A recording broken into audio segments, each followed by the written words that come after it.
The council chamber remained completely silent as every alien delegate processed what they had just witnessed. General Morlock still held Park Hyan's hand in his massive grip, but now it felt like he was shaking hands with someone who could end his life in seconds if he chose to. The realization was both terrifying and strangely comforting. Commander Park Hyan had demonstrated something that challenged everything the galactic community thought they knew about warfare and strength. The smallest, physically weakest-looking representative in the room had just proven that he was potentially the most dangerous individual present. Ambassador Kira Thel of the Peaceful Lumina Collective was the first to break the silence. Her species had evolved beyond violence thousands of years ago, but she found herself deeply fascinated by this new perspective on conflict resolution. Your approach to combat is almost philosophical, Commander Park, she said with genuine admiration. You have turned warfare into a precise science rather than an emotional release.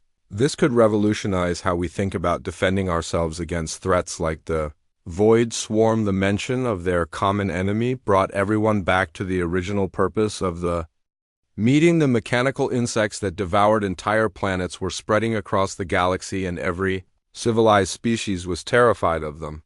Traditional military tactics had proven largely ineffective against the swarm. Park Hyan released Morlack's hand and turned to address the full council. The Void Swarm represents exactly the kind of enemy that human tactics were designed to counter. They are larger, stronger, and more numerous than us. They have natural weapons and armor that we cannot match in direct confrontation. He walked slowly around the open center of the chamber, making eye contact with each alien delegate as he spoke. But they also have predictable behavior patterns. They follow programmed responses. They cannot adapt quickly to unexpected tactics. They are essentially very dangerous machines. The crystal Nixari representative pulsed with bright blue light, which indicated sudden understanding in their species.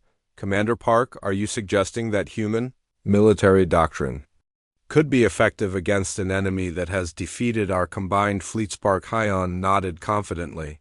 The swarm wins battles by overwhelming opponents with superior numbers and firepower, but they have never faced an enemy that refuses to fight on their terms. Every engagement so far has been traditional space battles where the side with more ships and bigger weapons usually wins. He stopped walking and faced General Morlock directly. Humans have spent our entire history fighting enemies that should have been able to defeat us easily. We learned to avoid direct confrontation and instead attack weak points, supply lines, and command structures. Mork felt his tactical mind racing as he began to understand the implications. Human strategies could be perfectly suited to fighting the Void Swarm. The mechanical insects relied on predictable attack patterns and overwhelming force. But what if someone refused to meet them in direct battle? You are talking about guerrilla warfare, Morlock said, with growing excitement, striking at their support systems, disrupting their coordination, avoiding their strengths while exploiting their weaknesses. Exactly,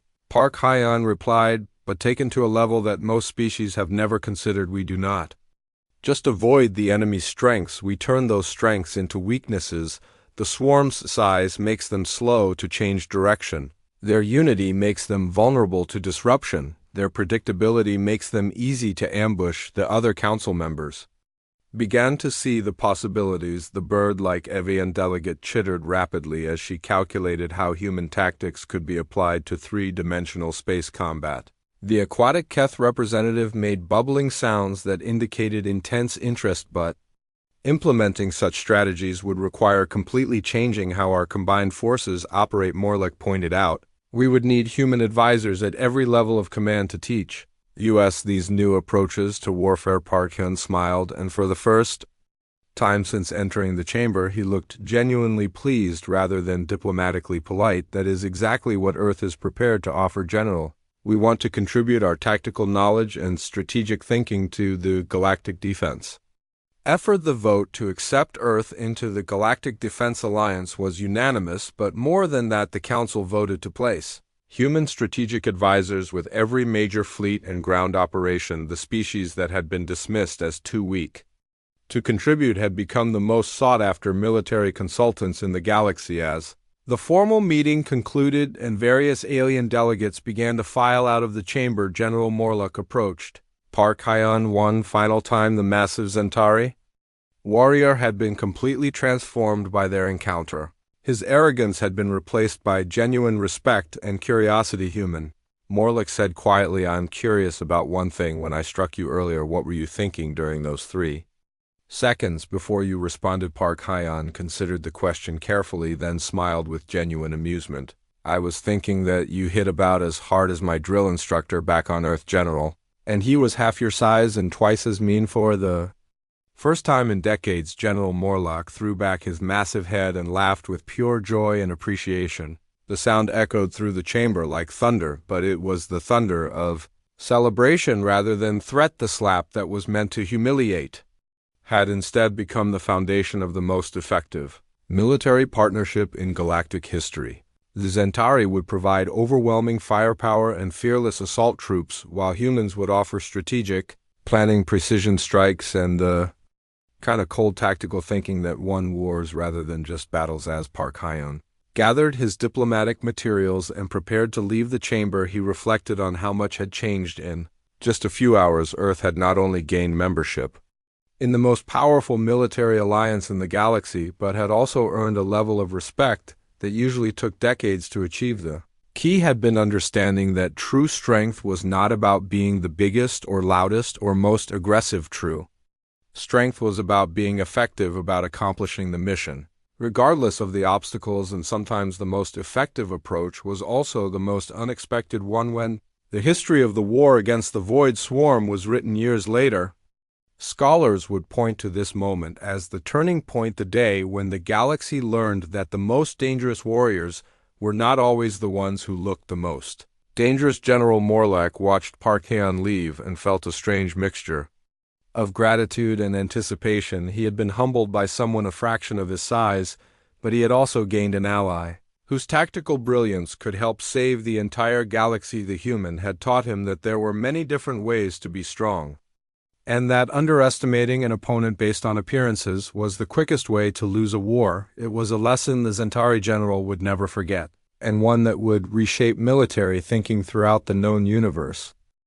General Morlock followed Park Hyan to the center of the council chamber's open space, feeling like he was walking into completely unknown territory. He had participated in thousands of combat demonstrations and training exercises, but never with an alien species that claimed to fight without emotion. The massive Zentari warrior towered over the human like a purple mountain over a small hill, but when he looked down now, he no longer saw a weak creature pretending to be a soldier. He saw something far more unsettling, a perfectionist who had spent years learning exactly how to kill efficiently and quietly in Zentari combat tradition. Morlock announced to the watching council members, "We always announce our intentions, we roar our challenges. We make ourselves as intimidating as possible. It is part of our honor code, and it shows respect for our opponents by giving them a chance to prepare." Park Hyan nodded respectfully, but his response made every alien in the chamber reconsider everything they thought they knew about warfare. That approach would get you killed very quickly on Earth, General. We are taught that the perfect fight is one that ends before the enemy realizes it has begun. The casual way Park Hyan said this sent chills through the assembled delegates. The peaceful Lumina representative actually dimmed her natural glow as the implications sank in. This human was describing a form of combat that was completely opposite to everything honorable species practiced. But you cannot learn proper fighting techniques without sparring and training, Morlock said, confused. How do your people practice combat if you never announce your intentions or give warning before attacking? Park Hyan smiled slightly, and it was not a pleasant expression. We practice on each other constantly, General. Every human soldier spends years learning to fight other humans who are trying to kill them efficiently and quietly. We become experts at facing enemies who use the same tactics we do. The human paused to let that information settle in before continuing. When you train against opponents who fight with honor and announce their attacks, you become very good at that specific type of combat. But when you train against enemies who are trying to assassinate you without warning, you develop completely different skills. Morlock felt his purple skin growing darker as his body temperature rose with growing unease. He was beginning to understand that humans might have developed the most ruthless and effective form of combat training in the galaxy. They practiced fighting against opponents who used every dirty trick and underhanded method possible. Show May one technique, Park Hyon Morlock said, though part of him was no longer sure he wanted to see what the human was capable of. Just demonstrate how your people would handle a larger, stronger opponent in actual combat. Park Hyon nodded and took a step closer to the towering Zentari general. He did not change his relaxed posture or give any sign that he was preparing to attack. His breathing remained steady, his hands stayed loose at his sides, and his expression remained calm and friendly. Your armor is very impressive, General Morlock, Park Hyon said in a conversational tone. It covers all the vital areas and would stop most weapons from causing serious damage. But armor is designed to protect against the types of attacks that your enemies typically use. Without any warning or change in his casual demeanor, Park Hyon moved his right hand shot forward in a precise strike that stopped just millimeters from Morlock's throat, right at the tiny gap where the armor plates met. The movement was so fast and smooth that most of the council members missed it entirely. The human held the position for exactly 3 seconds, allowing the Zentari warrior to fully understand how easily the strike could have been completed. Then he smoothly withdrew his hand and stepped back to his original position. That gap in your armor, Park Hyon explained, matter-of-factly exists because your people fight honorably face-to-face with weapons that require room to swing. You never develop protection against precise close quarters attacks because such tactics would be considered dishonorable in your culture. Morlock reached up with one massive hand and touched the small exposed area where Park Hyon's strike had been aimed. His thick purple fingers could barely fit into the space, but a human hand would have slipped through easily to crush his windpipe or tear open his jugular vein. You could have killed me when I struck you earlier, Morlock said, and it was not a question but a statement of growing understanding. Yes, Park Hyon replied simply, but that would have accomplished nothing except proving that humans can be just as impulsive and violent as any other species. Instead, I chose to show you that we fight differently, not because we are weak, but because we have learned to be efficient. The other council members began murmuring among themselves as the full implications of what they had witnessed began to sink in. The bird-like Avian delegate chittered excitedly to her translator, while the crystal Nexari representative pulsed with rapidly changing colors that indicated deep thought and recalculation. Every single species in the Galactic Alliance had some form of natural protection or advantage in combat. The Zentari had size and strength, the Keth had pack-hunting instincts, the Nexari could form crystal weapons from their own bodies, but humans had developed something none of them possessed: the ability of ordinary-looking individuals to kill much larger opponents with surgical precision. Ambassador Kira Thel spoke first, breaking the stunned silence that had fallen over the chamber. Commander Park, your species has developed a form of warfare that values protection over conquest, precision over power. This is unprecedented among the martial cultures we have encountered. General Morlock straightened to his full imposing height and did something that shocked everyone present. He offered Park Hyon the formal Zentari salute of respect between equal warriors. It was a gesture he had never given to any member of another species. I have made a serious error in judgment that could have cost both our species a valuable alliance, Morlock announced to the full council. These humans do not fight like us, but they are warriors nonetheless, perhaps more dangerous than any we have faced because they fight with their minds as much as their bodies. Park Hyon returned the salute using the human military fashion, then extended his hand for a handshake. General, your people's strength and honor are legendary throughout this galaxy. Combined with human tactical thinking and precision, we could create an unstoppable force against any enemy. As Morlock carefully took the much smaller human hand in his massive grip, he realized he was not just shaking hands with an individual, he was forging an alliance between two warrior cultures that could complement each other perfectly in ways neither had imagined possible. General Morlock felt his entire worldview shifting like the ground during an earthquake. Everything he thought he knew about warfare and strength and what made a true warrior was being challenged by this small, quiet human who had just absorbed a blow that should have hospitalized him. The Zentari general had spent 3 centuries believing that the biggest, strongest, most aggressive fighters were automatically the most dangerous opponents. He had conquered worlds by overwhelming enemies, With raw power and intimidation, his entire military doctrine was based on the idea that superior physical abilities always won battles. But looking at Park Hyen now, Morlech began to understand that there might be other ways to think about combat. The human was obviously much smaller and physically weaker than a Zentari warrior, but he possessed something that might be even more valuable in a real fight: the ability to ignore pain and think clearly under extreme pressure. How many battles have you fought? Human Morlech asked, and his tone had changed completely from mockery to genuine curiosity mixed with growing respect. The arrogance was gone from his voice, replaced by the careful attention that one warrior gives to another when trying to learn something important. Park Hyen considered the question for a moment before answering, enough to know that the most dangerous enemies are often the ones who do not look dangerous at first glance. Your people fight with honor and strength, General Morlech, and those are admirable qualities. But sometimes the smallest blade placed precisely can bring down the largest warrior. The simple honesty of the response hit every being in the chamber differently, but it affected Morlech most of all. The Zentari fought for personal glory and the expansion of their empire. They were magnificent warriors, but their motivation was ultimately about proving their own superiority. These humans, it seemed, had developed a completely different philosophy of warfare. They fought not to prove how strong they were, but to accomplish specific objectives. They had learned to set aside their own ego and emotions in favor of cold, tactical thinking. Around the massive council table, the other species representatives began to understand that they were witnessing something historically significant. This was not just a confrontation between two individuals. It was a meeting between two completely different approaches to combat and survival. Ambassador Kira Thel of the Lumina Collective leaned forward with fascination. Her peaceful species had always been curious about warrior cultures, but had never understood what drove beings to violence.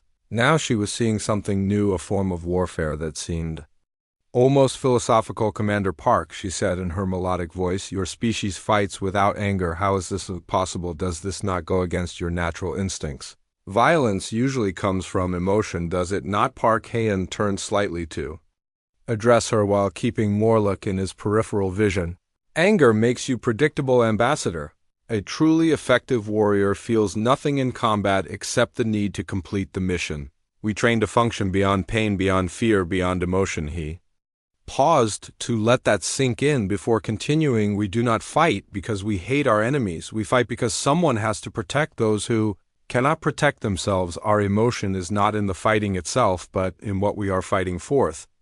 Words created a ripple of surprise and discussion among the alien delegates. Most warrior species they knew fought for conquest, glory, or simple survival, but humans seemed to have found a way to channel their protective instincts into a disciplined martial art. The crystal Nexari representative pulsed with deep blue colors which indicated profound contemplation in their species. They had never encountered a warrior culture that claimed to fight without emotional investment. The concept challenged everything they understood about the nature of violence. But you must feel something, Morlech said, struggling to understand this alien concept. When you face death in battle, when enemies try to kill you, surely you must experience fear or rage or some kind of emotional response. Park Hyen nodded slightly, acknowledging the question. Of course we feel those things, General. We are not machines or robots, but we train to observe our emotions without being controlled by them. Fear gives us information about danger. Anger tells us that something important is threatened, but we do not let these feelings make our decisions for us. The human moved slightly, and Morlech noticed that even this small shift in position was perfectly calculated. Park Hyen was now standing at an angle that gave him clear sight lines to every exit from the chamber, while keeping all the alien delegates in view. It was not an aggressive position, but it was tactically sound. When I was selected for this mission, Park Hyen continued, I spent 2 years studying every species in this alliance. I learned about Zentari honor codes, Kethpak hunting strategies, Nexari crystal formations that can be used as weapons. I know how each of your people fight and what motivates you. This revelation surprised everyone in the room. They had assumed that humans were newcomers who knew little about galactic civilization. But Park Hyen had clearly done extensive research and preparation. His calm confidence was based on knowledge. Not ignorance, but more importantly, Park Hyon said, looking directly at Morlock, I learned that every species here fights to win. Even the most honorable warriors want to survive and protect their own people. The methods might be different, but the goal is always the same. He took another step closer to the towering Zentari general. The difference is that humans have spent our entire evolutionary history fighting enemies that were bigger, stronger, and better armed than we were. We learned that the only way to survive was to be smarter, more adaptable, and more persistent than anything trying to kill Usmurlak. Felt a chill run down his spine as he began to understand the implications. Every species in the Galactic Alliance had evolved as apex predators on their homeworlds. They had natural advantages that made them dominant. The Zentari were bigger and stronger than most other life forms on their planet, but humans had apparently evolved as prey animals that somehow learned to hunt. They had no natural weapons, no thick armor, no superior size. Instead, they had developed something potentially more dangerous, the ability to outthink and outlast their enemies. Show me, Morlock said, suddenly making a decision that surprised himself. Show me this human way of fighting. I want to understand how a species without natural weapons became dangerous enough to join this alliance. The other council members tensed, expecting violence to finally break out in the diplomatic chamber, but Park Hyon simply nodded and moved toward the center of the room's open space. He did not remove any weapons or assume an aggressive stance. Instead, he simply stood naturally with his hands at his sides, waiting. This lack of preparation or defensive posturing was itself a message. Park Hyon was confident enough in his abilities that he did not need to get ready to fight. He was always ready. General Morlock stared down at Park Hyon with his mouth hanging open in complete disbelief. In 300 years of military service across dozens of different worlds, he had never seen any creature take one of his strikes without showing pain, fear, or at least some kind of physical reaction. Even other Zentari warriors would stagger backward from such a blow. The purple-skinned general had once disciplined a rebellious prisoner from the rock-eating Gorvani species, and that being had been knocked unconscious for 6 hours. He had struck disobedient soldiers from his own ranks and watched them fall to their knees. He had punished captured enemies from warrior cultures and seen them cry out in agony, but this small human had absorbed a blow that could crush steel, and then calmly asked if that was all like someone commenting on a light summer breeze. The lack of reaction was so shocking that Morlock began to question his own strength. Did his hand not connect properly? Was there some kind of protective field around the human that he had not noticed around the massive council table? Every alien delegate leaned forward in their seats to get a better look at the human who had just demonstrated something none of them thought was possible. The crystal Nexari representative pulsed with bright white light, which indicated extreme fascination in their species, the bird-like. Avan delegate tilted her head at different angles, trying to understand what she had witnessed. Ambassador Kira Thel of the peaceful Lumina Collective had never seen violence up close before. Her species had evolved beyond warfare thousands of years ago and devoted themselves to art, music, and philosophy, but as she watched Park Hyon wipe blood from his lip with casual indifference, she felt something new stirring in her thoughts. It was respect mixed with a kind of primitive awe. The human slowly stood up from his chair, and although he only reached the middle of Morlock's chest, something about his presence suddenly filled the entire chamber. The way he moved was different now. Instead of diplomatic stillness, there was a fluid readiness in his posture, like water that could instantly become ice. Park Hyon took one step away from his chair, and the sound of his boot on the metal floor seemed to echo louder than it should have. His uniform was still perfectly neat except for the small spot of blood on his lip. His breathing remained controlled and steady, but something fundamental had changed in the atmosphere of the room. General Morlock, Park Hyon said in the same quiet conversational tone he had used throughout the meeting, "You seem to have some serious misconceptions about human physiology and our tolerance for physical discomfort. Would you like me to demonstrate the differences between your combat training and ours?" The words were polite and respectful, but underneath them was something that made every predator instinct in Morlock's body suddenly scream warnings at him. This was not the voice of prey being threatened. This was the voice of a predator that had been patiently waiting for the right moment to reveal itself. Morlock's yellow eyes began to see details that his arrogance had caused him to miss before. The humans stance was perfectly balanced with his weight distributed in a way that would allow instant movement in any direction. His hands hung loosely at his sides, but his fingers were positioned exactly where they would need to be to grab a weapon or strike a target. Most disturbing of all was Park Han's facial expression.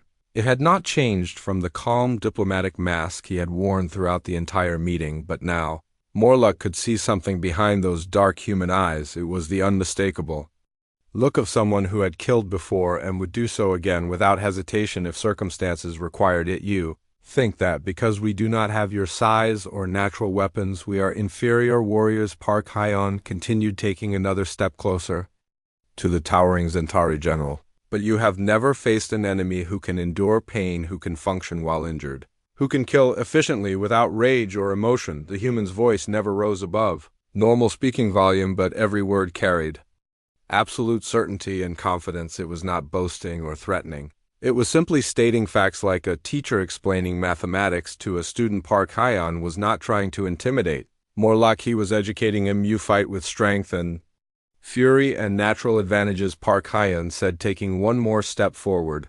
We fight with precision and planning and the ability to ignore everything except completing the mission. Your people announce their attacks and charge forward with honor. Our people end fights before the enemy realizes they have begun. Around the council table, the other species representatives found themselves holding their breath without realizing it. The massive chamber had become so quiet that they could hear the soft humming of the environmental systems and the distant sounds of starships moving outside the station.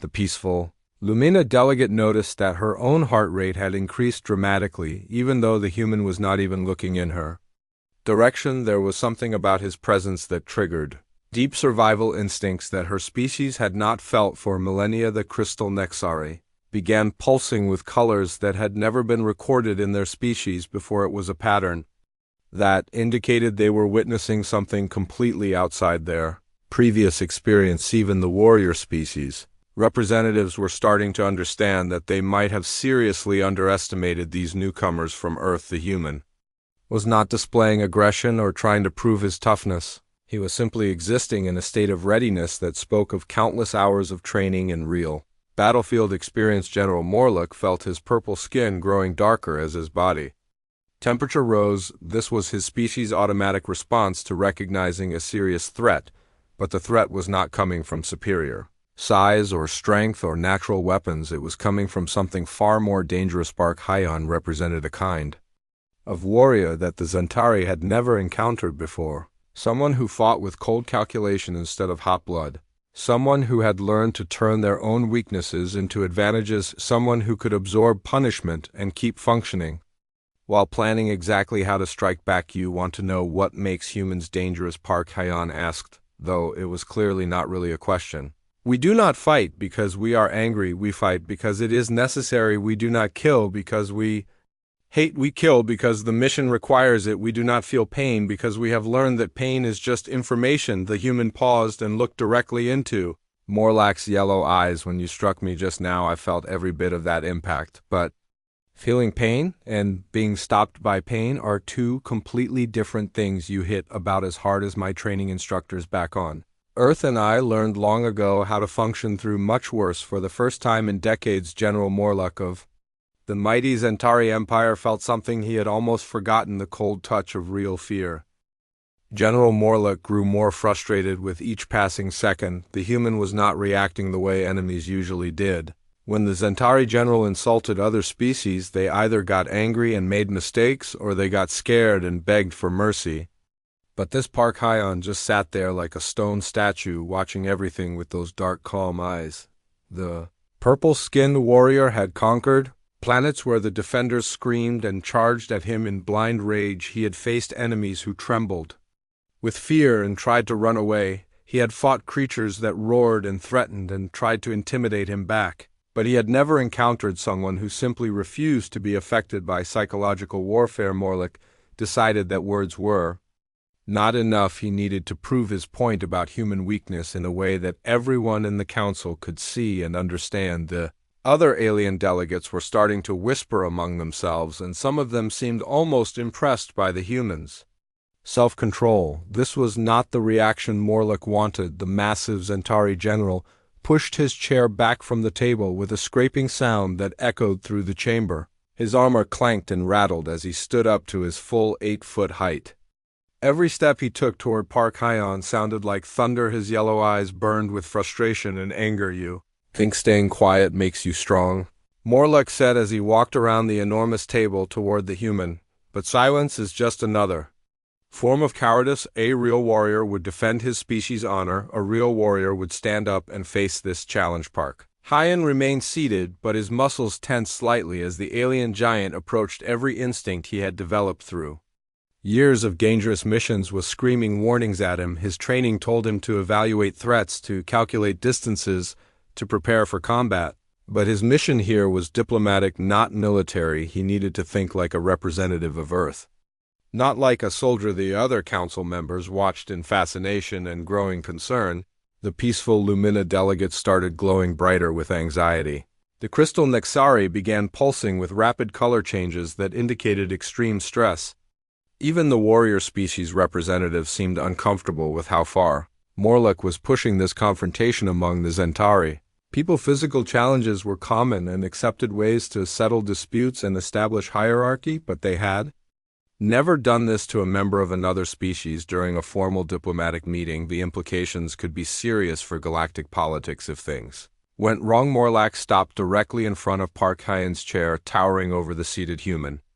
Like a purple mountain, the size difference was even more dramatic. Up close, the general's massive hands were bigger than Park Hyon's head. His chest was wider than the human's entire torso. His reach was almost twice as long. I will give you one chance to prove that humans deserve respect, Morlock announced loudly enough for everyone in the chamber to hear clearly. Stand up and show me that your species has even the basic courage to face a challenge. If you cannot do this simple thing, then Earth has no place in our alliance. Park Hyon looked up at the towering alien without moving from his chair. He could smell the metallic scent of Morlock's armor and feel the heat radiating from the general's massive body. The yellow eyes staring down at him were filled with contempt and growing impatience. But Park Hyon had faced down terrorists who held bombs. He had stared into the eyes of enemy soldiers who wanted to torture him. He had been in situations where showing fear meant certain death. This was just another test of his mental discipline and emotional control. The human remained perfectly still and spoke in the same calm, quiet voice he had used throughout the meeting. General Morlock, I understand that you have concerns about my species' military capabilities. However, I believe there are better ways to evaluate combat effectiveness than through personal confrontations during diplomatic meetings. This response made Morlock even angrier. The Zentari general had expected fear, anger, or at least some kind of emotional reaction. Instead, the human spoke like he was discussing the weather or asking about lunch. The complete lack of intimidation was infuriating to a warrior who was used to dominating every situation through physical presence. Who still refused to stand. Morlock said through gritted teeth that looked like sharp purple stones, your cowardice proves everything I have said about human weakness. You cannot even face a simple challenge from an ally. How could you possibly face real enemies and actual combat without any warning? Morlock raised his massive right hand high above his head. The palm was as big as a dinner plate and covered with thick purple skin that had been hardened by centuries of combat. His fingers were longer than human fingers and ended in sharp black nails that could cut through metal. The entire council chamber held its breath. Every alien delegate understood what was about to happen. Some of them started to stand up from their chairs as if to intervene. The Lumina representative began glowing so brightly that she lit up half the room like a star. But before anyone could move or speak, Morlock's hand came down in a sweeping arc that cut through the air with a whooshing sound.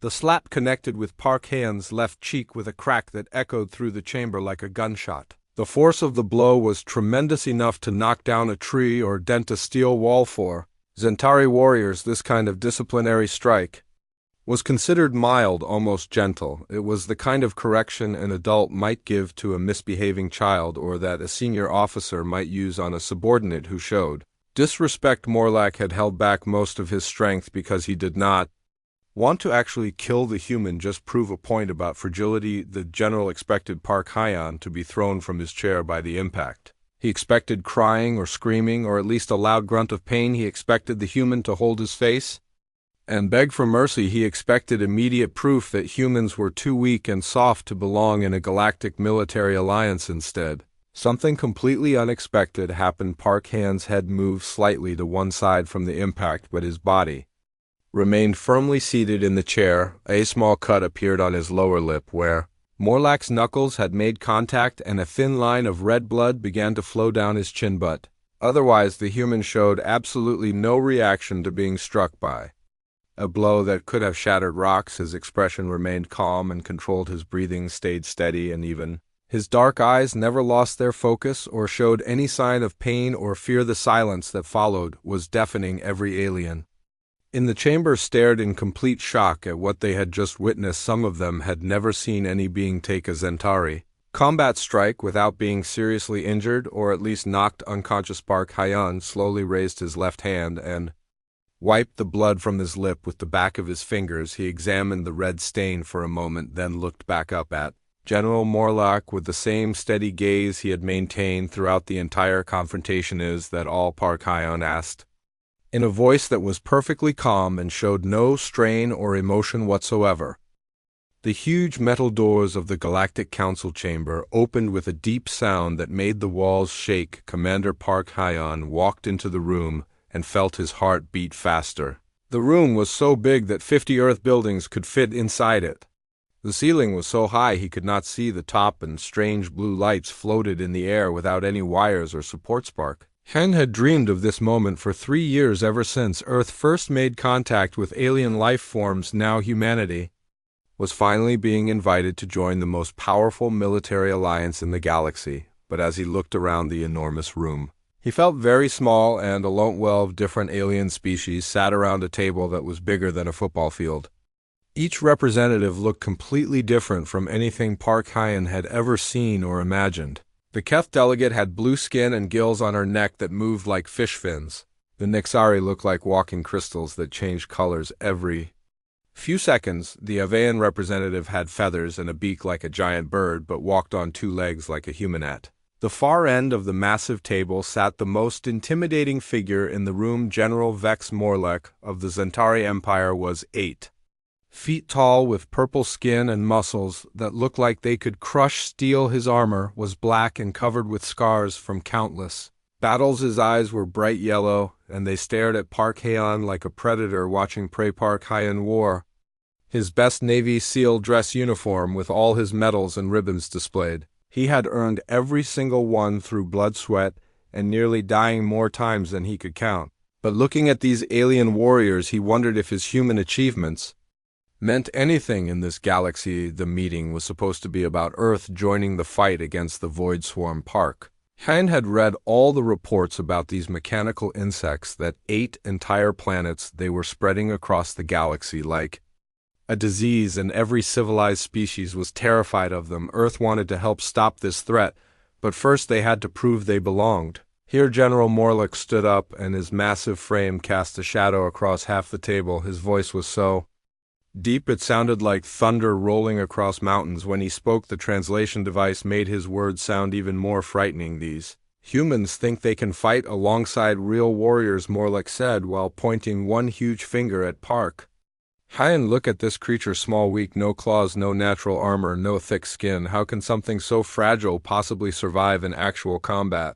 They should stay home and leave the fighting to species that were born for war. The other aliens around the table started whispering to each other in their strange languages. Some of them nodded in agreement with Morlach. The crystal being pulsed with dark red colors, which Park Hyan guessed meant anger or agreement. The bird creature ruffled her feathers and made clicking sounds with her beak. Park Hyan felt anger rising in his chest, but he forced himself to stay calm. He had been trained to control his emotions. Even when facing death, he had survived missions that killed other soldiers. He had fought terrorists in dark caves and rescued hostages from impossible situations. He knew what real combat meant, but he also knew this was not the time to prove it. Humans are not even proper predators. Morlach continued, getting louder and more aggressive.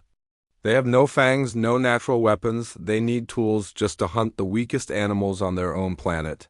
How can such pathetic beings claim to be soldiers? Their planet must be so peaceful that they think carrying small metal weapons makes them dangerous. The temperature in the room seemed to get colder as Morlock kept talking. Park Hyan noticed that some of the other aliens were starting to look uncomfortable. The peaceful Lumina delegate was glowing brighter, which he had read meant distress. In their species, even some of the warrior races seemed to think Morlock was going too far. Your species fights with sticks and metal tubes from far away, Morlock said with a laugh that sounded like rocks grinding together. Real warriors fight with claws and teeth face to face, where you can smell your enemy's fear. Humans hide behind technology because they are cowards at heart. They send machines to do their fighting because they are too weak to do it themselves. Park Haeun gripped the arms of his chair tighter, but kept his face completely blank. He had learned long ago that showing emotion in a hostile situation only made things worse. Every SEAL was trained to take insults and psychological pressure without breaking. It was part of the job, but hearing his entire species called cowards made his blood boil. The human representative has not said a single word. Morlock pointed out to the other council members, perhaps he cannot speak, perhaps humans are not only weak but also mute. Maybe they communicate by making small squeaking sounds like the prey animals they resemble. A few of the alien delegates made sounds that might have been laughter. Park Haeun realized that some of these species had never seen humans before, and were forming their first impressions based on what Morlock was saying. If he did not respond soon, they might actually believe that humans were as weak as the Zentari general claimed. But Park Haeun also knew that responding with anger would only prove Morlock's point. He needed to be smart about this. The fate of Earth's membership in the Galactic Alliance might depend on how he handled the next few minutes. I have fought in wars across dozens of star systems. Morlock continued pacing around the table like a caged animal. I have personally killed enemies with my bare hands. I have led assaults on fortress worlds that other species said were impossible to conquer. I have earned my rank through 300 years of combat experience. The Zentari general stopped walking and turned to stare directly at Park Hyan. And this small, weak creature thinks he can sit at the same table as warriors like me. He thinks his species deserves to fight alongside beings who have conquered entire galaxies. Humans are nothing but soft-skinned children playing dress-up in military uniforms. Park Hyan could feel the eyes of every alien in the room focused on him. The silence stretched on and on until it became almost unbearable. He knew that everyone was waiting to see how he would respond to this challenge. Some probably expected him to get angry and start shouting. Others might have expected him to back down and admit that humans were not ready for galactic warfare. Instead, Park Hyan did something that surprised everyone, including himself. He simply sat there calmly and looked straight back at General Morlock without blinking or changing his expression at all. His training had taught him that sometimes the most powerful response was no response at all. The silence grew heavier and heavier until it felt like the air itself was pressing down on everyone in the room. Morlock seemed confused by the lack of reaction. He had expected anger, fear, or at least some kind of emotional outburst, but the human just sat there like a statue. Park Hyan used the silence to study every alien in the room. He memorized their positions, their weapons, their body language. He noted which ones seemed nervous and which ones seemed aggressive. He calculated distances and escape routes without moving his head or changing his calm expression. This was what made humans different from most other species. They could think clearly even under extreme pressure. They could plan and analyze, while others were driven by emotion and instinct. Park Haeun was not ignoring the insults. He was deciding exactly how to respond in a way that would serve Earth's interests best. The council chamber stayed completely quiet except for the soft humming of the environmental systems that kept the air breathable for all the different species. Nobody moved, nobody spoke. Everyone waited to see what would happen next in this test of wills between the mighty Zentari general and the small, quiet human who refused to be intimidated.